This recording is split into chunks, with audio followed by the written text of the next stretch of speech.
Pessoal, muito bom dia, é um prazer enorme estar aqui. Vamos compartilhar luz, então, né? Porque eu digo, como educadora por vocação, o papel da educação é despertar a luz do aluno. O aluno, etimologicamente falando, é o sem luz. Mas o papel do educador é despertar a luz de cada ser humano. E essa é a minha vocação e minha missão de vida. Muito bem, muito bom estar aqui com vocês. Acordei bem cedinho hoje, mas como uma boa trabalhadora, isso não é problema nenhum. Ops, tem que voltar aqui a apresentação. Pessoal, qual é meu objetivo? Tá? Compartilhar com vocês um pouquinho o contexto Brasil antes de chegar no mindset da inovação. É um tema muito importante e muito humano. Convivo há bastante tempo com o pessoal de tecnologia, empreendedores. Eu digo que é uma tribo que naturalmente me encaixo. Porque quem trabalha com tecnologia tem que estar sempre estudando, sempre buscando conhecimento, senão está desatualizado. E são pessoas muito humanas, né? Porque tecnologia, vocês trabalham com gente. É a dor de dos principais negócios de TI é gente. Inclusive, sou casada com empresários de tecnologia, então conheço as dores, né? Tá no dia a dia de todos vocês. Muito bem. Um dos focos do meu trabalho nos últimos anos é a aprendizagem transformadora, que é uma abordagem da educação de adultos. Porque uma questão é como a gente educa crianças, que são esponjinhas e vão absorvendo tudo. Agora, como a gente educa adulto é diferente. O adulto já tem os seus valores, seu mindset, então tem uma nova forma de educar. E esse tem sido o meu tema dos últimos 10 anos, pelo menos, de vida. E como é que a gente gera esses momentos de aprendizagem? Junto com a vida, com experiências.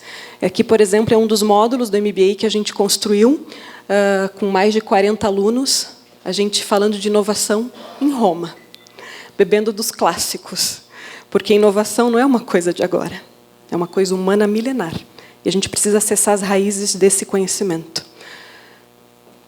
Um pouquinho da experiência, então, pelo mundo, que eu quero compartilhar com vocês. Contexto macro. Vamos entender um pouquinho como é que estamos em termos de Brasil. O modelo educacional tradicional é voltado para todos nós sermos médios em tudo. Lembram na escola? A gente tinha que passar na média em matemática, física, química, biologia, português. Este modelo educacional social fez com que não se desenvolva o melhor de cada ser humano. Todo ser humano tem forças e talentos. O modelo educacional tradicional coloca o ser humano na média, na mediocridade. Mediocridade vem de média. Não em desenvolver o melhor de cada um. E o que isso gera? Isso gera um mindset, uma mentalidade. Ou seja, eu preciso passar naquelas disciplinas que eu não sou tão bom. Pensem na história de cada um de vocês.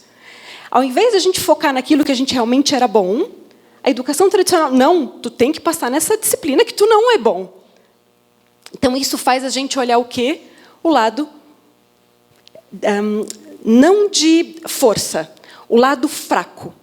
Tá claro isso, gente? O mindset que a gente vai desenvolvendo com esse modelo educacional? Isso faz com que o ser humano ele tenha uma incompreensão de si mesmo. Ele não tem autoconhecimento, ele não sabe onde ele é bom, ele está perdido, não sabe escolher a sua profissão. E ele busca sempre respostas fora, não dentro. Sócrates, um grande educador, ele educava fazendo com que a pessoa buscasse a sua verdade interior, buscasse a verdade, a realidade a partir da sua realidade interna. Muito bem. E o que isso gera? Tendo em vista que esse modelo educacional forma seres humanos para olhar o que falta, não o que tem em abundância, o que tem escassez, não o que está preponderando. Isso gera um mindset individual que vai gerar depois um mindset social. A sociedade ela é o reflexo dos seres humanos, dos indivíduos. Se tem um problema social, é porque existe um problema de mindset individual. Nós, humanos, somos as células da sociedade.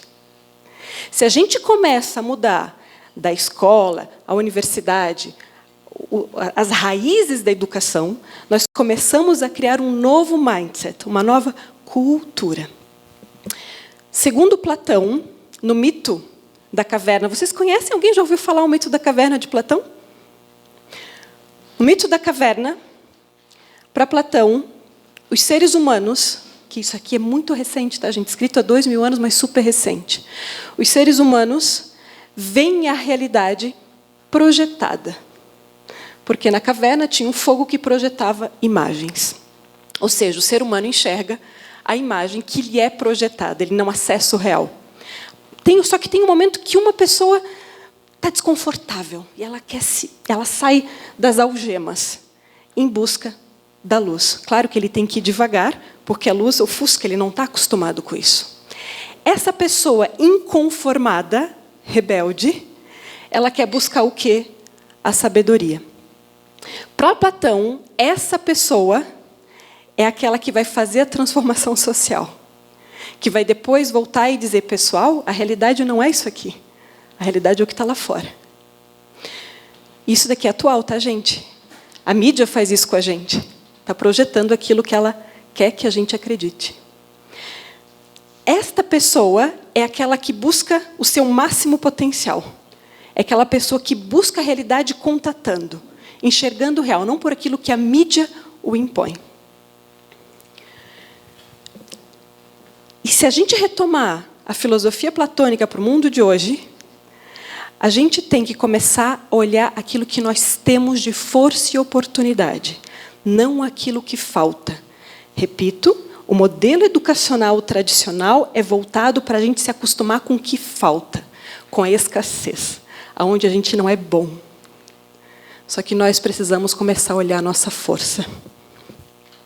E esse é o mindset do quê? Da prosperidade. Por que isso? Quando a gente fala em problemas sociais, a gente tem pessoas desempregadas, a gente fala em grandes problemas de previdência, a gente fala em pessoas insatisfeitas. Só que se eu olho o problema, eu não encontro a solução. Preciso compreender a causa e olhar a oportunidade.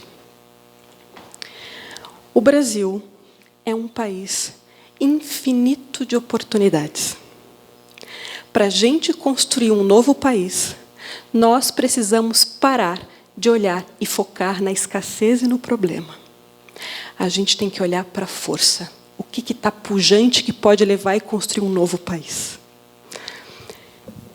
E aqui entra a área de tecnologia. Senhores, dados recentes. Até 2024, vão faltar 600 mil pessoas como mão de obra para este setor. E a gente está querendo olhar os problemas. E aqui está a solução. Está claro isso? A solução... Gente, não olha a escassez, olha a oportunidade. Ninguém está olhando para isso. Se houver um projeto de nação para olhar a oportunidade, nós teremos um novo país em 10 anos. O que isso quer dizer? Se eu foco na oportunidade, nós injetaremos na economia, por mês, pelo menos 1 trilhão e 200 bilhões, só em salário. Eu calculei salário mínimo. Não estou falando em oportunidade de negócio, impostos gerados. A gente vai gerar emprego. Nós vamos ter competitividade global. Previdência, a gente vai ajudar a Previdência, gerando emprego, mais impostos. A gente vai vender para o mundo, produzindo em casa. Nós vamos finalmente agregar valor e sair da economia do commodity. E nós temos indústria limpa. A tecnologia, o setor de tecnologia, comunicação e inovação, ela é a solução para tirar o país da onde ele está. E quem está olhando isso? De modo sistêmico, ninguém. Além disso, a gente impacta a distribuição de riqueza. Nós podemos formar jovens de periferias, jovens do interior e de áreas rurais. E nós podemos empregar pessoas acima de 60 anos que estão desempregadas. Gente, eu não tenho mais carro, eu sou de Uber. Quantas pessoas altamente qualificadas, desempregadas, recebendo bem, mas que não têm uma alta qualidade de vida, porque é um perigo. dirigir Uber, em Porto Alegre, especialmente. Se a gente começa a focar nisso, percebem que tem uma grande oportunidade, só que como nós somos construídos educacionalmente, a gente está sempre olhando o problema e não a força. Nós precisamos começar a mudar esse mindset para olhar a oportunidade. Por quê? Nós fomos formados no modelo da indústria do século XX. Ainda a Revolução Industrial. O modelo China é muito difícil competir. Para quem já foi para a China sabe o que eu estou falando. Só que a indústria 4.0, competir na indústria do digital ainda é possível. Por quê? Porque precisa de gente. E gente nós temos. Só precisa educar. Formar para essa área. E para isso, o que o Brasil está precisando? Você comentou, Madeleine, de propósito, né? O Golden Circle. Nós precisamos de um propósito de nação. O país não tem um propósito. É cada um para um lado. Quem que vai fazer essa grande mudança? Todos os setores sociais. Governo, empresas, universidade, sociedade civil. Todos juntos.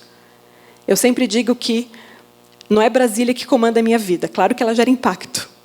Mas a gente não pode... está um problema Brasília. Gente, vamos fazer as coisas andar igual. O empresário tem um poder de transformação fascinante.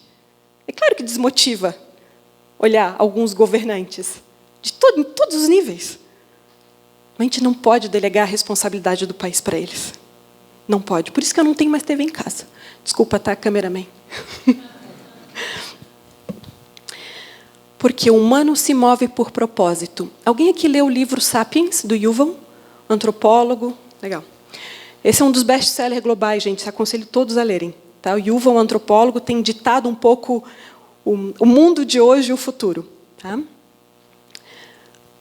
O Homo sapiens, por que ele sobreviveu às outras espécies humanas que existiam naquele período até hoje?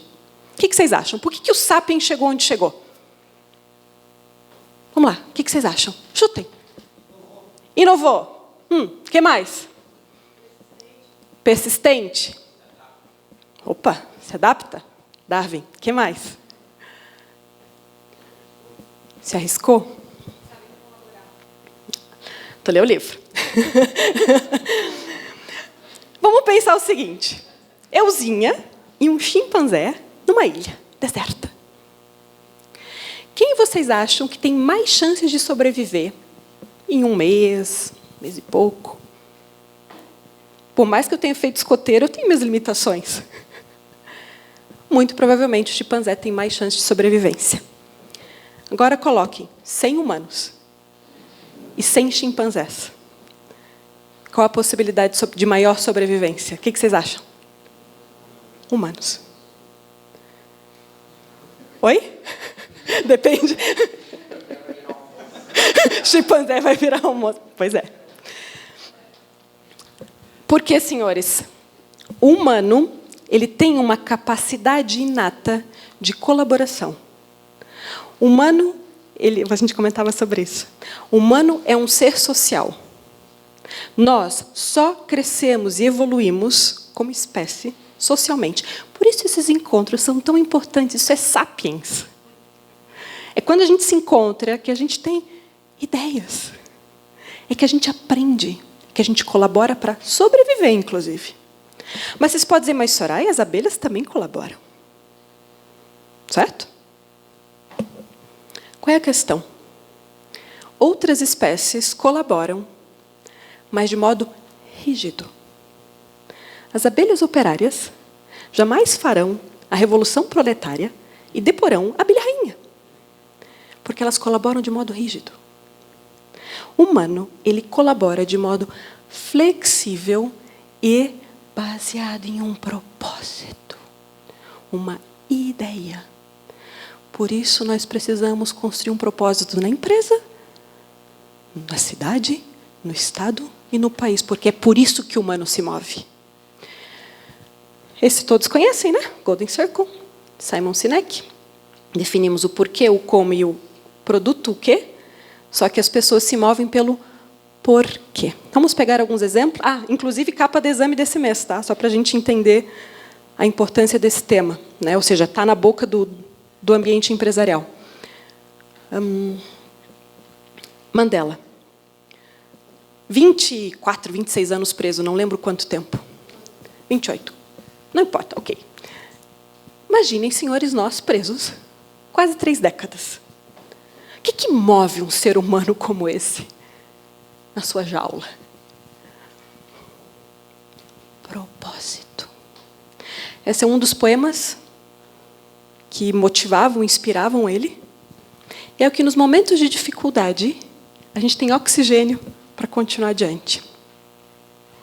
Martin Luther King. Esse o Simon Sinek usa no exemplo dele. Como é que um cara, num período que não tinha Facebook, criou um evento e foram 1 milhão de pessoas, sem ter o evento no Face, né? Foram. Porque aquelas pessoas que foram tinham a mesma conexão com um propósito. I have a dream não era o sonho do Mandela, era de todas aquelas pessoas. Ok? Portanto, o Brasil precisa de um propósito. E quem constrói o Brasil? Nós. E o que isso tem a ver com o mindset da inovação? Tudo. Senhores, se a gente só olha a crise, se a gente só olha a escassez conforme fomos educados, não tem como inovar. A inovação é um processo profundo, humano. Se eu estou olhando o problema, eu não inovo. Por isso é tão importante enxergar o mindset da prosperidade para ter inovação. Os dois estão intrinsecamente conectados. E o que é inovação? Etimologia. Inovação significa agir no novo. Não é possível inovar vivendo rotina. Não é possível inovar estando sempre no mesmo lugar, com as mesmas pessoas de sempre. Este tipo de encontro é fundamental para a inovação. O que o Mindset Startup vai promover aqui é fundamental para gerar inovação. Agir no novo. Pensando conectado com a prosperidade, ok? Tem uma linha lógica aqui. Oh, vida, aquelas pessoas que só olham o problema, não tem como inovar. Por isso, gente, verdade, dica de vida. TV, Netflix, ok. Sabe por quê, gente? Se é um processo humano a inovação, quanto mais eu me alimento de informação ruim, de crise, como é que eu vou querer inovar? E a gente sabe que é o diferencial competitivo hoje, ou colaborativo. Como é que eu gero uma educação para a inovação? Essa educação precisa ser humana, ter experiência e ter emoção. Agora a gente está entrando em aprendizagem de adultos, que diz respeito a todos nós. Beleza, eu quero inovar, Soraya. Como é que eu faço? Precisa se colocar numa postura de aprendiz para a inovação. Já viram essa pirâmide de aprendizagem do adulto? Aqui vocês vão reter 5%. Mas se eu emocioná-los, um pouquinho mais. Leitura, audiovisual, são todos métodos passivos. Quando nós adultos nos colocamos como agentes, a gente aprende muito mais. Por isso é importante fazer parte de associações, de entidades, porque a gente está sempre aprendendo, fazendo e aprendendo. Discussão em grupo, que é o que vocês fazem aqui, 50% retém de aprendizagem. Praticar ou fazer 75% e ensinar 90%. Então, a gente precisa agir para aprender. Isso aqui vale para as empresas de todos. Ou seja, os colaboradores, eles vão aprender quanto mais eles praticarem. Ok? Neurociência. O adulto presta atenção por, no máximo, 50 minutos. Passou os 50 minutos, levanta, dá uma arejada, mexe o corpo. Porque você lembra aquelas aulas chatas? Não tem como, a neurociência já explica, não tem como nem reter informação, gente. E outra questão, o adulto aprende com emoção. Lembre na trajetória de todos vocês, aqueles professores que mais marcaram. Pode gerar até uma emoção não tão boa, mas a gente lembra. A emoção ensina. Lembrem os momentos que vocês mais se emocionaram da vida. No aspecto positivo, às vezes nem tanto. É onde a gente mais aprende. Está claro como nós, adultos, aprendemos? Quais são os princípios da educação de adultos para a inovação? Gente, aqui assim, ó, é o passo a passo, porque a inovação ela não é um insight que vai aparecer assim. Tem que ter um passo a passo para isso. E eu vou colaborar com vocês de como é que a gente pode ser mais inovadores na nossa vida e nas nossas empresas. Primeiro aspecto, autoconhecimento. Aí volta para o modelo de educação tradicional, que focava só naquilo que faltava. Só que a gente tem que começar a olhar onde é que estão as nossas forças. Alguém aqui toca algum instrumento? Qual você toca, Madeleine? Violão. Você? Também. Também? Gente, vamos montar aqui um trio já. Quando vocês estão nesses momentos de desenvolver esse talento musical, vocês têm alguns insights de vez em quando? É um momento que acalma, que desconecta da loucura do dia a dia? Um ser humano tem tantos talentos que uma vida não é suficiente para a gente exercer todos. Só que o talento ele é fundamental, pelo autoconhecimento, para a gente ser inovador. Essa coisa, gente, de trabalho,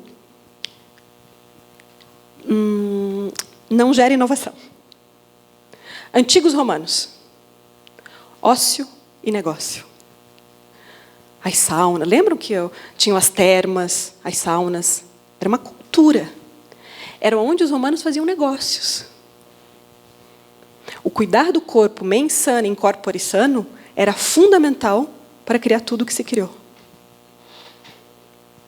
O modelo industrial, que trouxe tantas coisas inacreditáveis e fantásticas, mas desconectou um pouco o ser humano de quem ele é. Nós precisamos voltar a ser humanos, porque é o humano que inova. E no Brasil, nós temos grandes capacidades para isso. Sabe por quê? Porque é um país que tem tudo. A própria natureza já ajuda a gente a inovar. Quem aqui gosta de estar com a natureza? Óbvio, é maravilhoso, porque nós fazemos parte dela, isso é filosofia. E quando a gente está em contato com isso, gente, o que eu estou trazendo para vocês é um conhecimento simplesmente humano. A gente às vezes quer se embasar nas principais teorias de inovação, só que a gente está esquecendo de ser humano. E é o humano que inova. Sonhos. Esse tema eu vou falar no Mindset. Startup. Sonhos sonhados à noite. É um tema que eu estudo há 15 anos. Se a gente começar a lembrar deles, a gente vai ter um monte de insight.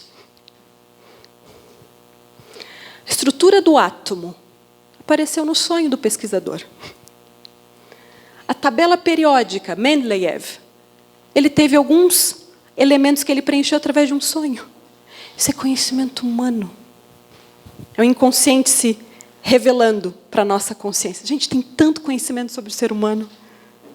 E dá para ser mais inovador acessando esse conhecimento. A gente publicou um livro recentemente com pesquisadores internacionais sobre este tema.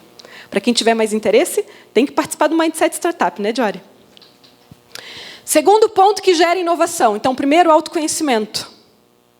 Segundo ponto, diversidade. A gente precisa se relacionar com gente diferente. Precisa conhecer gente diferente. Conhecer lugares diferentes.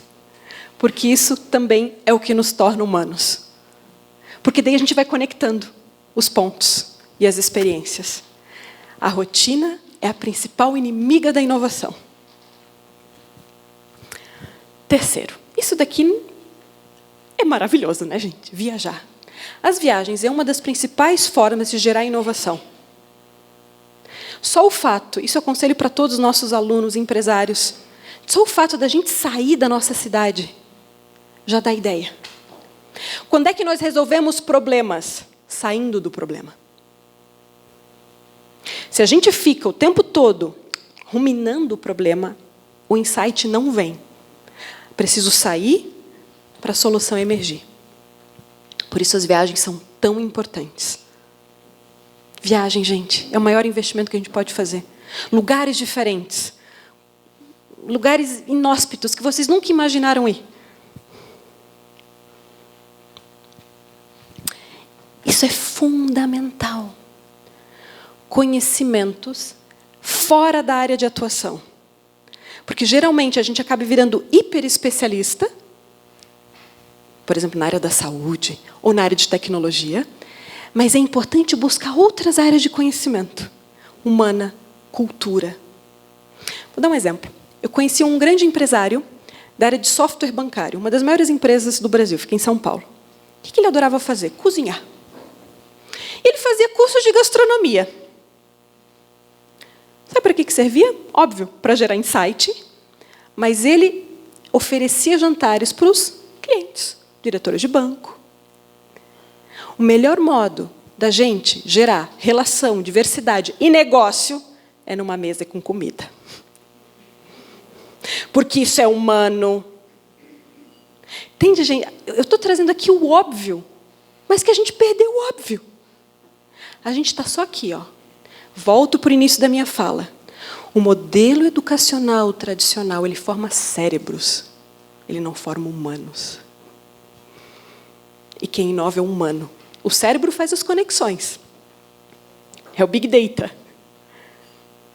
Mas o que gera inovação não é o cérebro, gente. É o nosso mundo mais profundo, psíquico. E a gente precisa dar espaço para ele. Ambientes. Os ambientes impactam diretamente na nossa criatividade e forma de inovar. Que ambiente é esse? As nossas empresas. O meu contato com a natureza. Senhores, muda o clima diretamente um ambiente agradável de trabalho.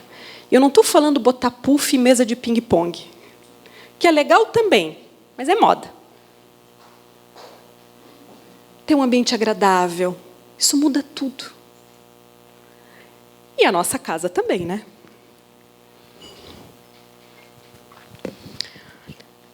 Conexão com um propósito. Como eu falei antes, é humano. Humano sem propósito não inova. Sabe por quê? Porque o propósito dá sentido à vida.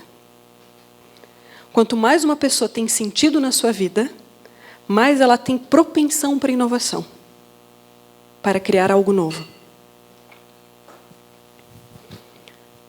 Arte. Arte é uma das principais ferramentas e áreas do conhecimento para a gente poder inovar. Tocar um violão, visitar mostras. São Paulo, gente, tem tanta coisa incrível acontecendo. E é do lado. Aqui mesmo no nosso estado tem tanta coisa linda. Conhecer os grandes da história da humanidade. A arte tem que fazer parte da vida daqueles que inovam. Eu convivo com muitos grandes empresários que geraram e ainda geram muito legado. Todos que geram legado têm conexão com a arte. Todos. Uma relação profunda, porque a arte é a máxima expressão do espírito humano. Ler os clássicos, porque os clássicos são perenes e eternos. Leiam filosofia. Marco Aurélio foi um grande imperador filósofo. Tem um livro chamado Meditações. Vamos beber desses clássicos. Sêneca, filósofo estoico, 2000 anos atrás. Tem um livrinho bem fininho, chamado Aprendendo a Viver. E o que ele dizia nesse livro?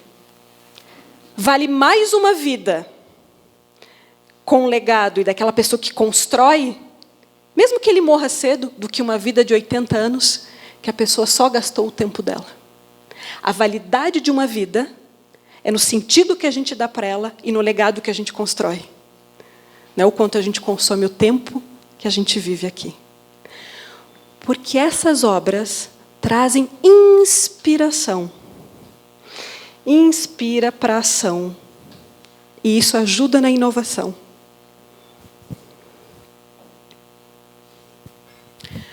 Nono ponto fundamental para gerar inovação. Valorizar a nossa terra. Infelizmente, a gente vem aí ao longo das últimas décadas desvalorizando o Brasil. Porque o Brasil não presta, porque o Brasil é ruim. A quantidade de jovens que querem ir embora.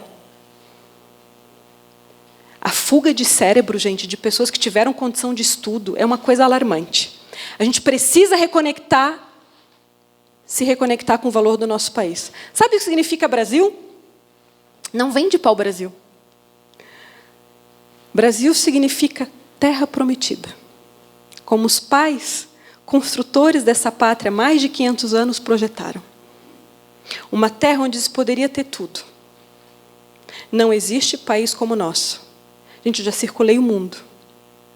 Claro, tem países mais desenvolvidos. Nenhum país é perfeito, nenhum. Nós temos todas as oportunidades que a gente quiser aqui, todas. Onde tem problema, tem oportunidade. Eu estou para ver um país com a tamanha riqueza que a gente tem. Diversidade cultural, de natureza, de ambiente, de poder plantar todos os dias do ano. Não existe país como o nosso. Se nós menosprezamos e desprezamos a nossa pátria, ela não nos ajuda. Nós temos que começar a valorizar, a resgatar o valor daqui para construir um novo Brasil. Eu me sinto parte da geração ponte entre o passado e o futuro. Com a nova... Se alguém aqui tem filhos, gente, novinhos, gente, tem uma gurizada nova vindo. Eles têm uma sensibilidade diferente, tá? Toda geração é diferente. Mas essa geração que está vindo tem uns negócios diferentes. Por isso a minha preocupação com a educação. De não colocá-los nas caixinhas. É claro que conhecimento é importante, mas não podemos tirar o melhor de cada geração que está vindo.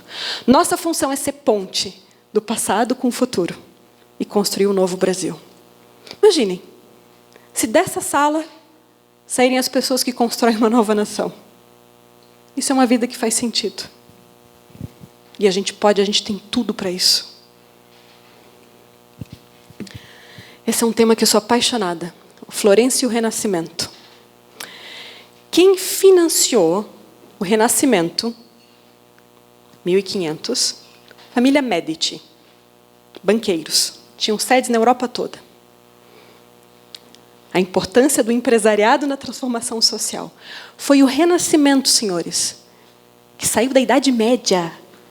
Foi o Renascimento que deu a base, o solo, para a Revolução Científica e depois tecnológica. A família Medici está viva até hoje. Porque o legado, quem constrói legado, vive sempre. Todos os pontos que eu falei antes estavam presentes em Florença e no Renascimento. O autoconhecimento, olhar para si, a diversidade, povos de todos os lugares iam para lá e tudo era permitido. Viagens, os Medici estavam pela Europa toda. Conhecimentos fora da área de atuação, ou seja, eles resgataram os clássicos, okay? Naquela época. Os ambientes que eram construídos, as escolas de arte. A arte, eles financiavam os grandes... Gente, Botticelli, Da Vinci, foram esses caras que financiaram. A propósito, ontem fez o aniversário de 500 anos da morte de Leonardo da Vinci. Simbólico. 500 anos, Brasil. Quem sabe a gente pode construir um novo renascimento. Retomada dos clássicos e valorizar a própria terra. Esses eram os pontos de transformação social. Percebam que o que eu estou falando aqui tem uma conexão do indivíduo com a empresa e com a sociedade.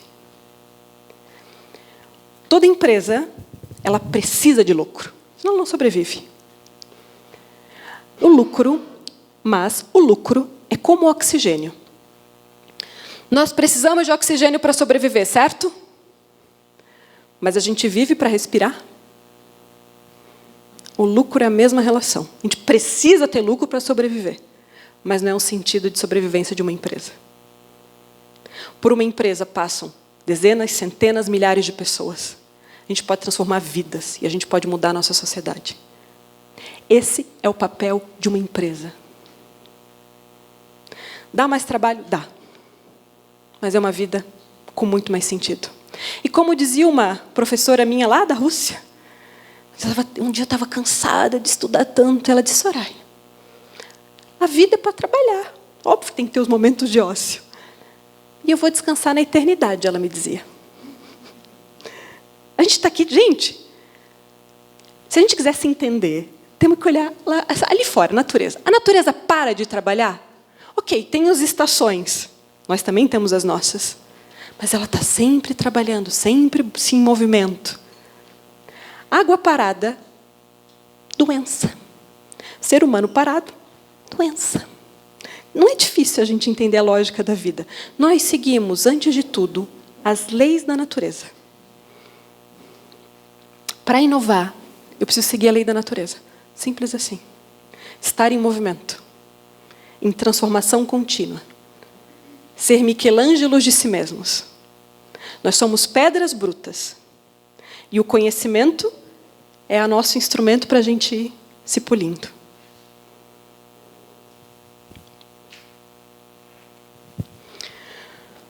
Portanto, com autoconhecimento, resgatando o valor e o talento que cada ser humano tem. Essa é a beleza da vida. Todo ser humano é único. Por isso eu amo tanto o ser humano. Não tem ser humano igual ao outro. Por isso a inovação pode ser única. Porque a tua inovação vai ser diferente da tua. O autoconhecimento gera uma ampliação de visão de mundo, que gera uma flexibilidade mental, que vai gerar inovação. Não é possível inovar com rigidez mental. Eu sou assim e nasci sempre assim. Ok, morre assim. Mas não inova. A inovação na sua raiz precisa desse conjunto.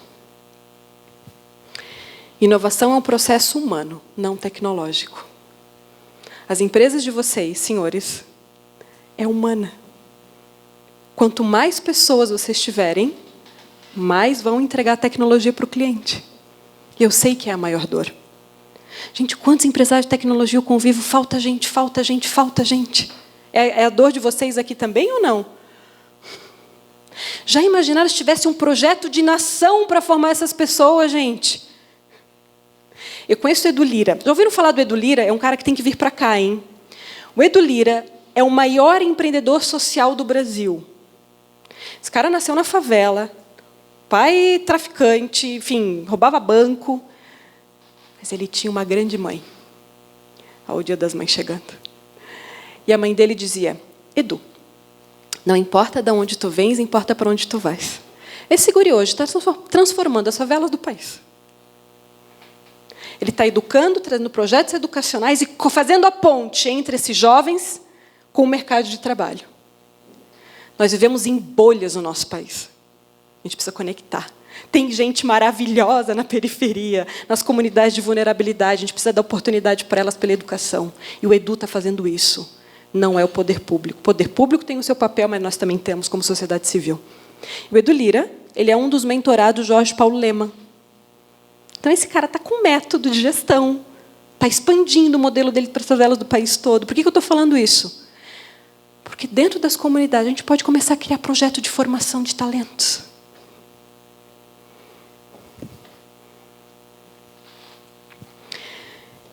E como eu sou uma pragmática, tudo que eu falo eu faço. E aqui, gente, é o modo como a gente educa os nossos alunos, executivos e empresários. E eu quero estimulá-los a buscarem experiências na vida. Quanto mais gente diferente vocês encontrarem, mais viajarem, tudo fica melhor. Aqui, por exemplo, a gente está com o Edu Lira. Eu levei 40 executivos, o Jory estava junto, não sei se tu foi nesse modo, nesse não. Levamos 40 executivos em uma favela em São Paulo para conhecer esse projeto. Fantástico. Dali geraram outros projetos entre os alunos e o Edu. Aula sobre sucessão empresarial no meio de Vinhedos, em Bento Gonçalves. Aula em Roma, sobre legado. Aula em Floripa, numa escuna, para falar de criatividade. A gente precisa de ócio, gente. A gente precisa de ócio para criar. Aula de cozinha Masterchef, sobre times. Aula com o maestro... Já foram na OSPA? OSPA, gente, Orquestra Sinfônica de Porto Alegre, é público, é maravilhoso. Recém-reformado. Gente, as apresentações ali, nível de qualquer orquestra internacional, a gente tem que valorizar o que a gente tem. O maestro Evandro é um dos nossos profs. Um jovem, daqui de Caxias, inclusive. Evandro Matê, conhecem? Não? Aqui de Caxias. Jovem talento desbravando o mundo com a música. Nós temos pessoas extraordinárias. A gente precisa olhar para isso. Portanto, caríssimos, resgatando um pouquinho a lógica, temos um modelo educacional que nos priva de olhar a força, a prosperidade. Isso impacta diretamente no nosso mindset de inovação. A inovação é um processo humano. Aqueles 9 pontinhos que eu compartilhei com vocês ajuda a inovar, ajuda a criar, ajuda a gerar o novo. Para isso tem que sair da zona de conforto. Os resultados, gente. Novos negócios, inovação. Resultado no bolso. Senhores, quando tem um problema no caixa, tem um problema disso aqui. Ah, ok, tem um mundo externo. Tem um mundo externo. Mas por que algumas se dão bem e outras não? No mesmo contexto? A empresa é reflexo do líder. E, claro, de todos os seus subordinados, colaboradores, enfim. Mas como a gente define o rumo, é como o resultado virá.